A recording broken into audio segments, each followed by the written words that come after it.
فریدگارا خود را تقدیم تو می دارم. با من کن و از من ساز آنچه خود اراده کنی.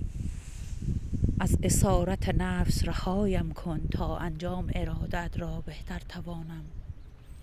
مشکلاتم را بگیر تا پیروزی بر آنها شاهدی باشد برای کسانی که با قدرت تو و عشق تو یاریشان خواهم داد.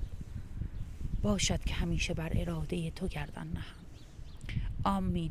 خدای عزیزم، خودم رو تقدیم تو میکنم. من واقعا توانایی و قدرت و اراده و اختیار و کنترل زندگی خودم رو ندارم و این دعای هر روز من هست و از تو میخوام که ورود بزنی در زندگیم و امروز من رو در دستان توانمند خودت بگیری و من مورد هدایت خودت قرار بدی.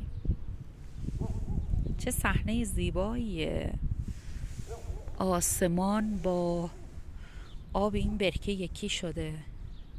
خدایا سپاسگزار تو هستم به خاطر چیزهایی که میبینم، میشنوم، به خاطر 5 حسی که به من دادی و من باید از اونها درست استفاده کنم.